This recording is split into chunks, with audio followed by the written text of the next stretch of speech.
সারা দাও বাংলাদেশে আপনাদের সকলকে জানাই স্বাগত। আমি মোহাম্মদ আবু আবিদ। আপনাদেরকে প্রতিটি পর্বেই বলি নতুন কোনো বিষয় নিয়ে, নতুন কোনো অতিথি নিয়ে, নতুন কোনো অধ্যায় নিয়ে, নতুন কোনো অভিযোগ কিংবা নতুন কোনো দুর্নীতি নিয়ে আমাদের পর্ব থাকে সারা দাও বাংলাদেশ। সারা দাও বাংলাদেশে আজকে আমাদের সাথে যিনি উপস্থিত হয়েছেন আপনারা দেখতে পেয়েছেন। এর আগে আমরা বিভিন্ন সেক্টরের বিভিন্ন অতিথিদেরকে নিয়ে এসে কিংবা তাদের কাছে পৌঁছে যেয়ে আমরা শুনেছি, আমরা আপনাদের প্রশ্নগুলো তাদের কাছে জানতে চেয়েছি। আজকে আমাদের সাথে উপস্থিত হয়েছেন deputy attorney general for Bangladesh জনাব মোহাম্মদ আহসানুল্লাহ। স্বাগত আমাদের অনুষ্ঠানে আপনাকে। ডেপুটি অ্যাটর্নি জেনারেল, রাষ্ট্রপক্ষের মামলা চালানো আপনার কাছে ঠিক কতটা চ্যালেঞ্জ বলে মনে হয়? ধন্যবাদ মোহনা টিভি আমাকে অতিথি হিসাবে এখানে আপনারা আহ্বান করার জন্য। রাষ্ট্রপক্ষের মামলা চালানোর ব্যাপারে আসলে চ্যালেঞ্জ বলতে এটা আমি চ্যালেঞ্জ মনে করি না, আমি মনে করি এটা আমার দায়িত্ব। যাদেরকে ডেপুটি অ্যাটর্নি জেনারেল বা অ্যাটর্নি অফিস থেকে নিয়োগ দেওয়া হয়েছে প্রত্যেককে তার এক্সপিরিয়েন্সের উপরে ভিত্তি করিয়ে তারা এই দায়িত্বটুকু পালন করতে পারবেন বিধায় তাদেরকে এখানে নিয়োগ দেওয়া হয়েছে। সেই ক্ষেত্রে আমি মনে করি আমার কাছে চ্যালেঞ্জ মনে হচ্ছে না, এটা আমার কাছে মনে হচ্ছে যে আমার দায়িত্ব, এই দায়িত্বটুকু আমি সঠিকভাবে পালন করি এবং এটা আমার কাছে সহজে মনে হচ্ছে। ধরুন আমার একটি জায়গা, একটি খালি জায়গা যেখানে আমি চাষবাস করছি, সবজি কিংবা কিছু একটা, হঠাৎ করে আমি দেখতে পাচ্ছি যে কিছু মানুষ সেই জায়গা দখলের জন্য হঠাৎ তারা এসে একটা বাউন্ডারি দিয়ে দিল বাঁশের, কিংবা কিছু একটা বাউন্ডারি দিয়ে বলছে যে এই জায়গাটি আজকে থেকে আমার। এখন আমি তাদের তুলনায় সামাজিকভাবে দুর্বল, ধরুন তাদের সাথে পেশি শক্তিতে আমি পারছি না, সেই ক্ষেত্রে আমার করণীয় কি? ধন্যবাদ আপনাকে। আসলে যে প্রশ্নটুকু করেছেন এটা সাধারণত আমাদের বাংলাদেশে অনেক হয়ে থাকে, তবে দখলের শর্ত কোনো সম্পত্তি থেকে উচ্ছেদ করার জন্য হঠাৎ করে কিন্তু হচ্ছে না। এই ক্ষেত্রে সিমটম অবশ্যই থাকে। আপনি যদি একটা সম্পত্তি দীর্ঘদিন দখলে আছেন, ভোগ দখল করতেছেন, আপনি খেতেছেন, ফসলাদি উৎপাদন করতেছেন, কিন্তু হঠাৎ করে কেউ আপনাকে উচ্ছেদ করবে, এটা যদি সিমটম আপনি বুঝতে পারেন, এটা দুটো পদ্ধতি আছে। তাৎক্ষণিক আপনি থানায় আপনি একটা জিডি করতে পারেন, জিডি করে পুলিশকে অবগত করতে পারেন। এই জিডিটা কি থানা আসলে নিবে বা কি ধরনের জিডি করবে? না, থানায় আপনাকে জিডি অবশ্যই নিতে পারে। আপনার জান মাল যে কোনো বিষয়ে যদি কোনো হুমকি স্বরূপ হয়ে থাকে, জিডি শব্দের অর্থ হলো কিন্তু একটু ব্যতিক্রম, ক্রিমিনাল প্রসিডিউর, বাট এখানে আপনাকে যেহেতু একটা হুমকি দিচ্ছে, আপনাকে দখল উচ্ছেদ করা হবে, এই দখল উচ্ছেদ করতে গিয়ে তো আপনিও তাকে বাধা দিবেন, বাধা দেওয়ার ফলে কিন্তু দুজনের মধ্যে একটা সংঘর্ষ হয়ে যাবে। এই সংঘর্ষের কারণে কিন্তু একটা ক্রিমিনাল মামলা হতে পারে, সেটা ক্রিমিনাল প্রসিডিউরও চলে যেতে পারে। সেই ক্ষেত্রে যাতে কোনো পক্ষের ভিতরে বিশৃঙ্খলা সৃষ্টি না হতে পারে, ক্রিমিনাল প্রসিডিউর যেতে না পারে, ওই ক্ষেত্রে আপনি থানায় গিয়ে একটা জিডি করতে পারবেন এবং জিডি নেওয়ার সাথে সাথে পুলিশ এসেও আপনাকে তাৎক্ষণিক বলতে পারবে যে তোমাদের কোনো সমস্যা থাকলে সেখানে কাগজপত্র নিয়ে উভয় পক্ষের লয়ার হিসাবে আমাদের অফিসে আসো, অথবা তোমরা আদালতে শরণাপন্ন হও, এই সম্পত্তির উপরে এখন তোমরা কেউ আর দখলে যাবা না। এই একটা পরিস্থিতির উপরে থানার তাৎক্ষণিক করা যাবে। সেকেন্ড থিং হলো যদি আপনি দখল উচ্ছেদে হয়ে যান, তবে রিকভারি অফ খাস পজিশন, ওই ক্ষেত্রে আপনাকে সিভিল কোর্টে মামলা করতে হবে, সেটা দখল উচ্ছেদ হওয়ার পরে। কারণ দখল উচ্ছেদ করার পরে আপনাকে আর ওই থানা বা স্থানীয়ভাবে কোনো কিছু করার থাকবে না। সেক্ষেত্রে আপনি আদালতে গিয়ে আপনি দখল পুনরুদ্ধারের জন্য আপনি সিভিল কোর্টে মামলা করবেন। এই দুইটা রিলেটিভ আপনার আছে। মানে একটা হলো প্রতিরোধ করা যাবে থানায় জিডি করার মাধ্যমে, যাতে সেটা প্রথম সিমটম যদি আপনি বুঝতে পারি। আরেকটি হলো যে যদি দখল হয়েই যায় তখন আসলে কোর্টে মামলা করা লাগবে, মামলা ছাড়া আর কোনো উপায় না। আপনার মামলা ছাড়া তো আপনার কোনো আইনের সহায়তা নাই। সিভিল কোডের ব্যাপারে, সিভিল মামলার ব্যাপারে, জাগাজন ব্যাপারে থানা হিসেবে কিছু করতে পারে না। প্রসঙ্গক্রমেই বলতে চাই, বাংলাদেশের আইনি সংস্কারের ক্ষেত্রে আপনার মতামত কি থাকবে, এটি একটি প্রশ্ন আপনার কাছে রাখতে চাই। আরেকটি প্রশ্ন রাখতে চাই, আদৌ তো বাংলাদেশে এই যে একটা মামলা করা মানেই আমরা ধরে নেই 10 বছর, তারপরে আমি রায় পেতে পারি, এই ক্ষেত্রে কি পুনরুদ্ধারের কি কোনো সম্ভাবনা কি আছে? হ্যাঁ, অবশ্যই আছে। জাস্টিস ডিলে জাস্টিস ডিনাই, এটা সবার ক্ষেত্রে। বিচার যত দেরিতে হয় মানুষের বিচার বিভাগের উপরে আস্থা তো হারিয়ে ফেলে। সেক্ষেত্রে যে কোনো মামলায় দ্রুত ডিসপোজাল হওয়া উচিত। আইন একটা বিষয়, সেটা কিন্তু আসলে নিজস্ব কোনো হাত পাওয়া নেই। আইনকে পরিচালনা করে কে? আমরা আইনজীবী আছি, সেখানে বিচার বিভাগ আছে, বার এবং ব্রাঞ্চ দুইটা জিনিসে থাকে।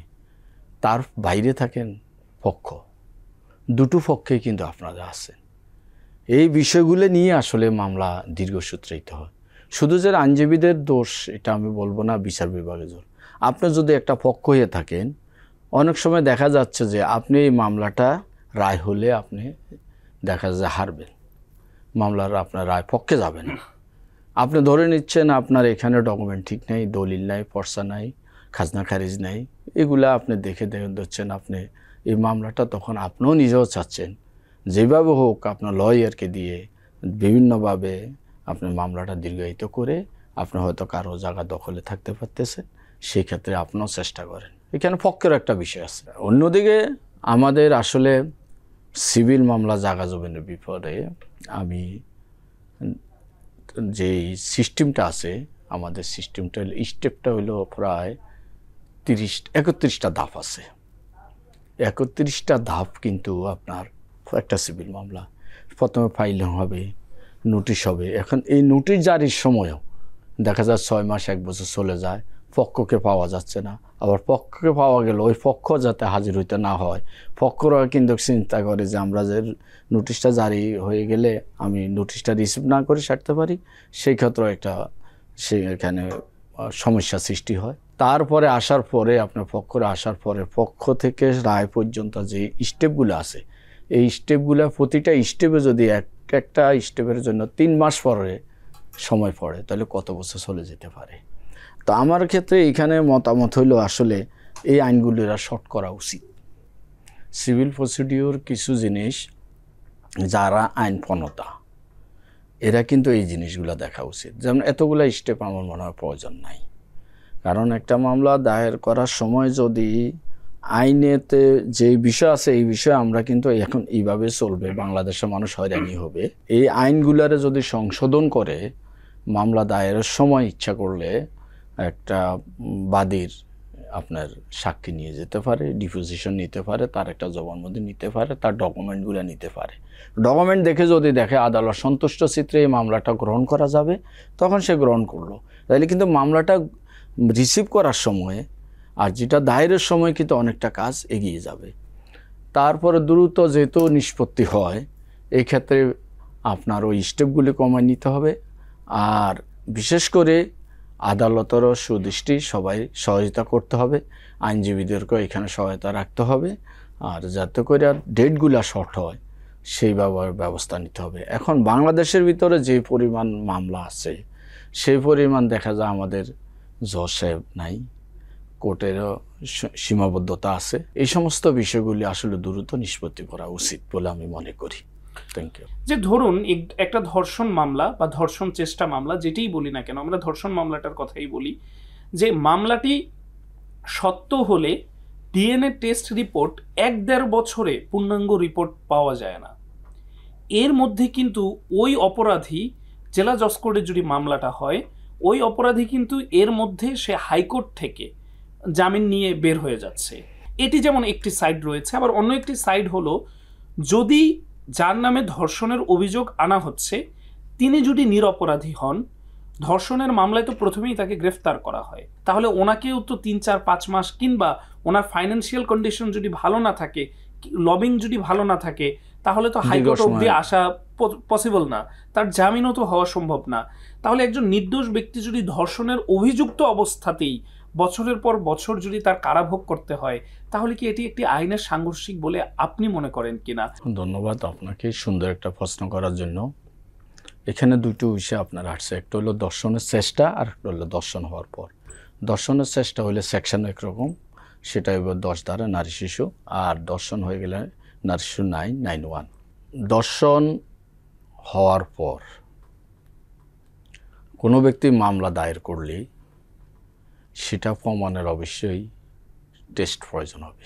তার ভিতরে আপনি এটারও একটা লিমিট থাকবে এত টাইমের ভিতরে এটা টেস্ট করতে হবে।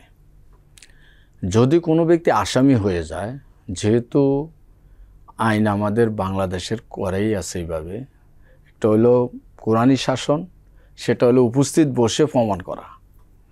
আর আমাদের আইনের সিস্টেম হলো এরকম যে একজন আসামি হয়ে গেছে, তাকে আদালতে প্রেরণ করা হবে। পুলিশ যখন তাকে অ্যারেস্ট করবে 24 আওয়ার্সে তাকে আপনার আদালতে প্রেরণ করবে, সেখানে পাঠাবে।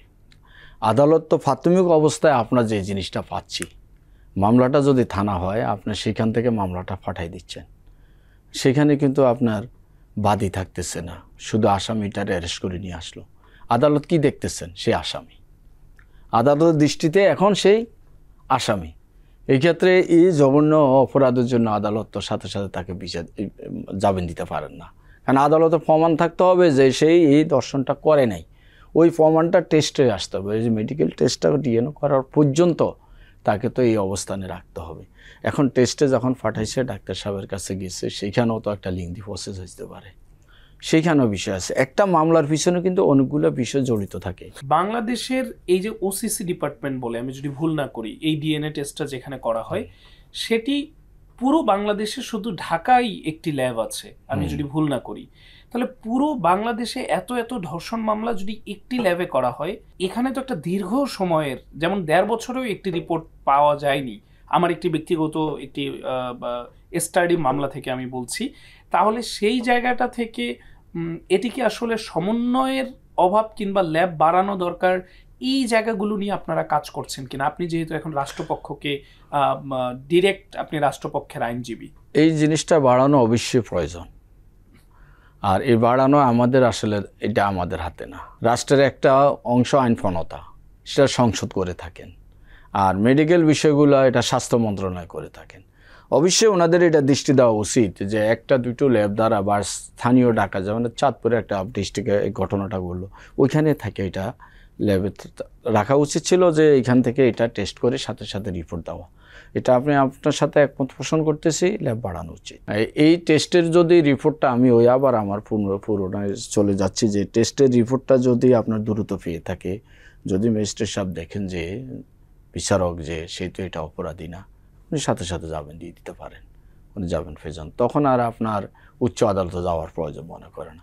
আর যদি ওই ক্ষেত্রে প্রাথমিক ব্যবস্থায় তার এটা প্রমাণিত হয়, সেই ক্ষেত্রে তো অবশ্যই তাকে একজন অপরাধী হিসাবে, একজন ভিকটিম যেহেতু সে ক্ষতিগ্রস্ত হয়েছে, তাকে জামিনে দীর্ঘসূত্রিতা লাগতেই পারে। সেক্ষেত্রে অবশ্য জজ কোর্ট যদি জামিন না দেয়, সেটা হাইকোর্টে যাবে। আর এটা রায় না হওয়া পর্যন্ত সাধারণত তাকে জেলে অনেক সময় বেশিরভাগই থাকা লাগে। এরপরে একটা অপরাধের সাথে সাথে যদি বেল হয়ে যায়, তাহলে তো অপরাধীও এটা চিন্তা করে যে আমি এত বড় অপরাধ করার পর আমার শাস্তি হলো না, সেই ক্ষেত্রে অবশ্যই তার ভিতরে আরেকটা অপরাধের জন্ম হবে, বিদায় তাকেও একটা পানিশমেন্ট আদালত রায়ের আগে দিয়ে থাকেন। সেটা অবশ্যই দীর্ঘসূত্রিতা হওয়া উচিত, যেমন অপরাধ তেমন শাস্তি। আপনার সাথে হয় কিনা আমি জানি না, বাংলাদেশ ইমিগ্রেশন পুলিশ বিভিন্ন কারণে বিভিন্ন সময়ে আমরা দেখতে পেয়েছি যে কোনো মামলা নেই, কিছু নেই, কিন্তু তাদের ইচ্ছে হয়েছে, তারা বলছে যে বিদেশ যেতে পারবে না, কিংবা বেশিরভাগ ঘটে কিন্তু সাধারণ রেমিটেন্স যোদ্ধাদের সাথে। আপনার কাছে আমি জানতে চাই, এই হ্যারাসমেন্টের আইনি সহায়তা যদি কেউ চান, সেই আইনি সহায়তার কোনো উপায় বাংলাদেশ আইনে আছে কিনা? জি আছে। কোনো প্যাসেঞ্জার যখন তিনি বাইরে যাচ্ছেন, তাকে কিন্তু পুলিশ ভেরিফিকেশন করে প্রথমে কিন্তু তাকে পাসপোর্টটা দিয়ে হয়। আপনি সাধারণত কোনো অপরাধীকে পাসপোর্ট দেন নাই, আপনি দিয়েছেন বাংলাদেশের একজন সুনাগরিককে পাসপোর্ট। পাসপোর্টে ভেরিফিকেশনটা কেন হচ্ছে? পাসপোর্ট যখন ভেরিফিকেশন করে আপনি দিচ্ছেন, সে একজন ভালো মানুষ। আপনার সাথে আমি অ্যাড করে বলতে চাচ্ছি, আমার হজে যাওয়ার সময় একজন প্যাসেঞ্জারকে এইভাবে বাস্তব অভিজ্ঞতা থেকে বলছি রেখে দিয়েছেন।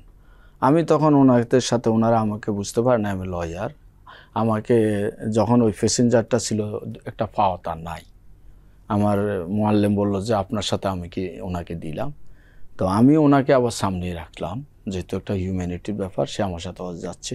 পুলিশ ধরে বললো যে আপনাকে যাওয়া দেওয়া হবে না, না পিছনে আমি যেহেতু, তাই আমি বললাম যে কেন ওনাকে যেতে দেবেন না, আপনারটা পরে হবে। আমি বললাম না, আমি ওনারটা জানি, উনি আমার সামনে এবং মোয়াল্লাম আমার হাতে ওনাকে তুলে দিয়েছেন, আপনি আমাকে বলে ওনাকে নিতে হবে।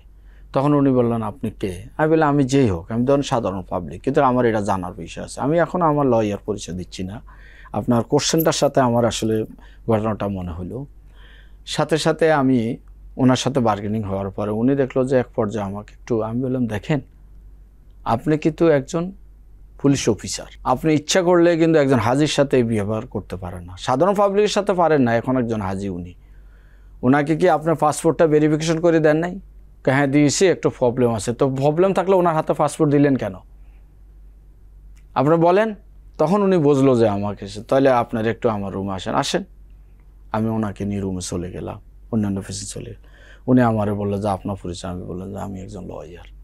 কয়টা আগে বলবেন? আমি কেন বলবো, আমি তো হাজি, হজ করতে যাচ্ছি, কেন ওনাকে রাখছেন? দেখেন আমার কাছে একটা ইনফরমেশন আসছে পুলিশে যে ওনাকে যেতে না দেওয়ার জন্য। আমি উনি তো হজ করতে যাচ্ছে, প্রবলেমটা কোথায় আপনি বলেন? যে আমি তো একটা চাকরি করি। আমি বলি আপনার চাকরি করলে যিনি ইনফরমেশন দিচ্ছেন উনি কে? ওনার সম্বন্ধে আপনি আমাকে জানাইতে হবে। তখন উনি আমারে বললো যে দেখেন আমি এখন কি করব? তাই বলে আপনি এক কাজ করেন, আপনি একটা জিডি তৈরি করেন। আমি সাথে সাথে একটা জিডি লিখে উনি সাইন দিয়ে দিব। ওনার যদি কোনো রকমের অসুবিধা হয়, কোনো আইনগত সমস্যা হয়, সেই ক্ষেত্রে আসার সময় আমি সহ উনি সহ আসবো, আপনি তাকে ধরবেন। এখন ওনাকে আপনার হজে যাইতে দিতে হবেন। যদিও আপনার এটা আমি শুধু আপনার জন্য বলতেছি, কিন্তু আপনার ধরার কোনো রাইট নেই। এই যে বলতে চাচ্ছেন আসলে শুধু কেল এই যে আইনগত বিষয় না, এখানে আমাদের রাজনীতিক কিছু প্রভাবও সৃষ্টি হয়, পলিটিক্যাল কারণও অনেককে যাইতে দেওয়া হয় না। এটারও দুইটা কারণ থাকে। একটা হলো বিভিন্নভাবে তো আমাদের দেশ থেকে অনেকে অপরাধ করে পালিয়ে চলে গেছে, সেখানে কি অপরাধী নাই? অবশ্যই অপরাধী আছেন। বাংলাদেশের অর্থনৈতিকভাবে কোটি কোটি টাকা মেরে অনেকে চলে গেছে, সেই ক্ষেত্রে এগুলো অবশ্যই পুলিশ ভেরিফিকেশন ধরা উচিত। কিন্তু আপনার প্রশ্নের ভিতরে একটা জিনিস হলো সাধারণ পাবলিক। আমার মনে হচ্ছে এই জিনিসটা ইমিগ্রেশন সেক্টরে পুলিশ ডিপার্টমেন্ট থেকে ইনফরমেশন দেওয়া উচিত যে কোনো লোককে যদি কোনো রকমের পূর্ব থেকে অপরাধী মনে না হয়, মামলা না থাকে, অথবা তার বিরুদ্ধে কোনো কমপ্লেন না থাকে, কমপ্লেন থাকলেও তো আগে ইনফরমেশন দিয়ে দিবে। সেক্ষেত্রে কোনো সাধারণ প্যাসেঞ্জারকে হয়রানি না করাই উচিত। আর আপনি যদি তাকে 5 মিনিট আগে যে কথাটা বললেন, 5 মিনিট আগে আপনি ওনাকে ছেড়ে দেওয়া, এটা আপনার মানব অধিকার লঙ্ঘন হয়েছে, আইনেরও লঙ্ঘন হয়েছে। কারণ একটা লোক সাধারণত বাইরে গেলে তারা মেন্টাল প্রিপারেশনে যায়, বিমানে উঠে আরামে থাকবে একটু ভালোভাবে, এক্ষেত্রে তাকে আগে থেকে সুযোগ দেওয়া উচিত।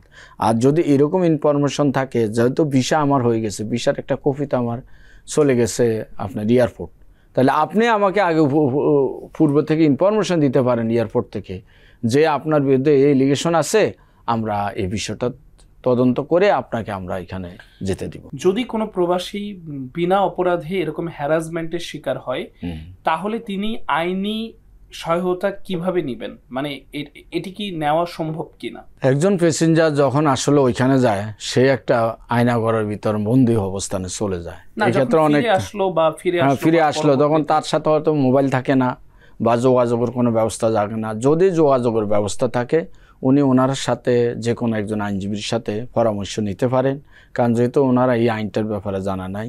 হওয়ার পরবর্তীতে অবশ্যই আইনি ব্যবস্থা নেওয়ার ওনার সুযোগ আছে। তো এই ক্ষেত্রে ওনার ডকুমেন্ট দেখাইতে হবে যে আমাকে এই হ্যারাসমেন্টটা করছে, এত টাইম রেখেছে। এই ডকুমেন্টটা উনি দিতে পারলে অবশ্যই উনি আদালতের সামনে পর্যন্ত উনি যেতে পারবেন। হ্যাঁ, মামলা যেতে পারবেন। এখানে আমাদের এটা কি মামলা হবে? মৌলিক অধিকারের ক্ষুণ্ণ হবে। সাধারণত আমাদের কনস্টিটিউশনে এটা সংবিধানে দেওয়া আছে, উনি ইচ্ছা করলে এই ধরনের বিষয়ে রিটও করতে পারবেন। হ্যাঁ, যদি কারণ কোনো রাষ্ট্রের কোনো কর্মকর্তা যদি এই ধরনের কাজ করে থাকেন, উনি এটা যদি দেখাইতে পারেন যে ওনাকে হ্যারাসমেন্টটা করা হয়েছে, কেন করা হয়েছে, সেটার জবাব দিয়ে অবশ্যই ওনাকে করতে হবে এবং করার সুযোগ আছে। ধরুন আজকে আমি এই টকশো শেষ করলাম, শেষ করার পরবর্তীতে আমি বাসায় গেলাম, রাত 1টা বাজে আমার বাসায় পুলিশ সদস্যরা এলেন, এসে বললেন যে অজ্ঞাতনামা আপনার নামে একটি মামলা আছে, কোনো মামলার কাগজপত্র কিছু দেখাতে পারছেন না, আমার নামে কোনো অ্যারেস্ট ওয়ারেন্টও নেই। সেই ক্ষেত্রে আমাকে যদি তখন তারা গ্রেফতার করতে চান, সেই অধিকার তাদের আছে কিনা প্রথম প্রশ্ন, এবং তখন আমার করণীয় কি হবে? কোর্ট অফ ক্রিমিনাল প্রসিডিওরের 54 এটা নিয়ে কিন্তু আপনার অনেক সরকারে আন্দোলন করেছেন, কিন্তু কেউ বাদ করেন নাই। কালো আইনও বলা হয়েছিল। এটা আসলে অনেকে অনেকভাবে ব্যবহার করে থাকেন। এই ক্ষমতাটাকেও পুলিশকে দেওয়া হয়েছে। যে কোনো ব্যক্তিকে সন্দেহ হইলে উনি গ্রেপ্তার করে নিয়ে আসতে হবে। সেই জন্যে আপনার বাসায় যে কোনো সময় পুলিশ গিয়ে আপনাকে গ্রেপ্তার করে। এখন আমি পূর্বে বলেছি যে এই ক্ষেত্রে সতর্ক দৃষ্টি থাকা উচিত যারা গ্রেপ্তার করতে যাবেন। আর যতদিন এই আইনটা থাকবে, সরকার কিন্তু অনেক সরকারে তাদের প্রয়োজন ব্যবহার করে আসছেন অতীতে। আমি ওই জায়গাটি একটু যুক্ত করতে চাই যে ধরুন আমাকে সন্দেহাতীতভাবে নিয়ে গেল, 24 আওয়ার্সের মধ্যে কোর্টেও প্রেরণ করলেন, কিন্তু তারপরে প্রমাণিত হলো যে ওই মামলার সাথে আমার কোনো সংযুক্ত বা জড়িত আমি নই। আমি কি কোর্ট থেকে এসে সেই পুলিশ অফিসার কিংবা যারা এই ভুলটি করেছেন ইচ্ছাকৃতই যদি হয়, তাহলে কি আমি এসে তাদের বিরুদ্ধে মামলা করতে পারি? এখানে দুটো ব্যক্তিগত বিষয় আর রাষ্ট্রের বিষয় একটু পার্থক্য আছে। কোনো ব্যক্তি যদি আপনার বিরুদ্ধে মিথ্যা মামলা করে থাকে, সেই ক্ষেত্রে ব্যক্তির বিরুদ্ধে আবার আলাদা আইনও আছে, তার বিরুদ্ধে আপনি মামলা করতে পারেন। আর রাষ্ট্রের যারা দায়িত্ব থাকে তারা অবশ্যই এই ক্ষেত্রে তাদের কাছে মনে হয়েছে বিদায় তারা আপনাকে নিয়ে আসছেন। তো এই অভিযোগটুকু করার পিছনে আপনি অবশ্যই যুক্তি দেখাইতে হবে যে আমি অপরাধী ছিলাম না, এটা ওনাকে আমি প্রমাণ দেখাইছি।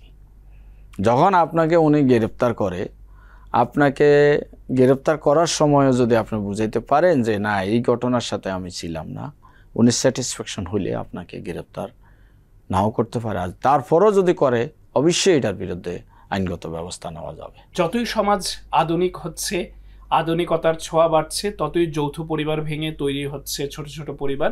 সেটি নিয়ে আমার কোনো আপত্তি নেই। আমার আপত্তি ওই জায়গায় যখন বাবা মা বৃদ্ধ হয় তখন তার সন্তানরা ভরণ পোষণের দায়িত্ব নেন না বা নিতে চান না, যারা কিনা নিজের সবটুকু বিসর্জন দিয়ে তার সন্তানকে মানুষ করেছিল। আপনি নিশ্চয়ই আপনিও এই ব্যাপারটাই উপলব্ধি করতে পারছেন। আপনারও সন্তান আছে। সেই সন্তান যখন মা বাবাকে ঘর থেকে বের করে দেন কিংবা ঘরে রেখে মানসিক নির্যাতন চালান, সেই ক্ষেত্রে আইন কি বলে? ধন্যবাদ। পিতামাতার অধিকার, সুরক্ষা অধিকার আইন বর্তমানে আছে, এটা আগে ছিল না। পিতামাতাকে ভরণ পোষণ দিতে হবে।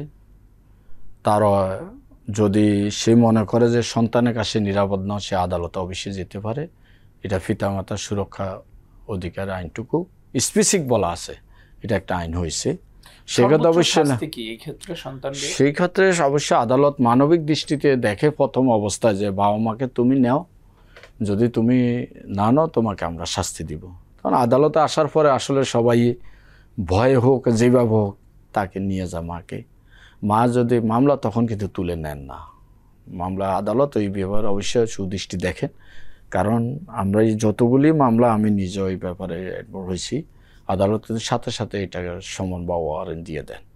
বা মা এবং বাবা যখন আইসা বলে যে আমাকে আমার ছেলে ভরণ পোষণ দিচ্ছে না বা আমার সাথে খারাপ ব্যবহার করছে, বিশেষ করে ড্রাগ অ্যাডিক্টেড ছেলেমেয়েরা অনেক সময় বাবা মাকে মারধর করে, এটা আপনার এসটা আমি আপনাকে সহায়তা করলাম। সেই ক্ষেত্রে বাবা মা আইসা আদালতে কমপ্লেন করার সাথে সাথে আদালত ওয়ারেন্ট দিয়ে দেয়, পুলিশ তাকে ধরে নিয়ে আসে, আসার পরে তাকে অবশ্যই জেলে দিয়ে দেয়। পরবর্তীতে মায়ে আসা অথবা যিনি কমপ্লেন করছেন বাবা, মা বাবা তো মন বুঝে না, তারা আসলে আদালতে আইসা যদি বলে যে আদালতে আমার জিম্বা দেন, আদালত সেই দৃষ্টিতে তা মা অথবা বাবার জিম্বা দিয়ে দেন। দেওয়ার পরে যদি সে ঠিকই ভালো হয়ে যায়, হয়তো মামলা মা নিজে প্রত্যাহার করেন, বাবা প্রত্যাহার করে নেন। এ ব্যতীত যদি কেউ অত্যন্ত মনে করেন অবাধ্য হয়ে যায়, অবশ্যই তার বিরুদ্ধে শাস্তিমূলক ব্যবস্থা নেন। মোহনা টিভির দর্শক এবং তরুণ প্রজন্মের উদ্দেশ্যে কিছু বলতে চান? ধন্যবাদ মোহনা টিভিকে এখানে আমাকে আসার আহ্বান করছেন, মেহমান হিসাবে আমাকে প্রশ্নটুকু করেছেন। এর ভিতরে আমার ভুল ত্রুটি থাকতেই পারে। আইন অঙ্গনে আসলে আমাদের শিক্ষা শেষ নাই। আমরা সমুদ্রের পাড়ে এখনও বসে আছি, আমরা সমুদ্রেতে পার হইতে পারি নাই। আইন অঙ্গনে অনেক শিক্ষার অনেক কিছু আছে, ভুল ত্রুটি সবাই আসলে ক্ষমা দৃষ্টি দেখবেন। আর মোহনা টিভির উন্নতি কামনা করতেছি। আমি আসলে মোহনা টিভি যে সুন্দর একটা পরিবেশে এনে আমাকে এই প্রশ্নগুলি করার, এবং এতে যদি আপনারা দর্শক যারা শুনেছেন দেখেছেন তারা যদি উপকৃত হন, সেই উপকৃতটা আমি মোহনা টিভিকে উৎসর্গ করলাম। আমরা এতক্ষণ শুনছিলাম একজন আইনজীবীর মুখে আইনের নানান দিক এবং জনগণ কিভাবে আইনি সহায়তা পেতে পারে সেই বিষয়গুলো। তবে সর্বশেষ যেই প্রশ্নটি করেছিলাম সেই কোটটুকু ধরেই আমি একটি লাইন বলতে চাই, আপনি আপনার মা বাবার সাথে যেরকম ব্যবহার করবেন আপনার সন্তান ঠিক আপনার সাথে সেরকমই ব্যবহার করবে, এটিই প্রকৃতির বিচার। সুতরাং আজকে বৃদ্ধাশ্রমের সংখ্যা কমছে। আমরা চাই মা বাবা দিবসে আমাদের একটিই চাওয়া থাকে, বিভিন্ন মা বাবা দিবসে আমি একটি কথাই বলে থাকি যে পৃথিবীতে আর না তৈরি হোক কোনো বৃদ্ধাশ্রম, পৃথিবীটা হোক শান্তিময়, প্রতিটি ঘর আনন্দে ভরে উঠুক তাদের মা বাবাদেরকে নিয়ে। সুতরাং আপনি আপনার মা বাবার ক্ষেত্রে যে ব্যবহার করছেন সেই ব্যবহারে সতর্ক হওয়ার এখনই সময়, কেননা আপনার সন্তান আপনার থেকেই সবচেয়ে বেশি শিক্ষা নেয়। কেননা একটি সন্তানের সবচেয়ে বড় শিক্ষক এবং শিক্ষিকা তার বাবা এবং তার মা। সুতরাং আপনারা এই ব্যাপারটি মাথায় রাখবেন, ভালো থাকবেন, সুস্থ থাকবেন, সারা দাও বাংলাদেশ টিমের সাথেই থাকবেন। মোহনা টিভির পর্দায় আপনাদের আবারও স্বাগত জানাবো। নতুন কোনো অতিথি, নতুন কোনো পর্ব, নতুন কোনো বিষয়, নতুন কোনো অভিযোগ, নতুন কোনো দুর্নীতি কিংবা নতুন কোনো স্থানে আপনাদের আবারও স্বাগত জানাবো। সেই পর্যন্ত মোহনা টিভির সাথেই থাকবেন। ধন্যবাদ আপনাদের সকলকে।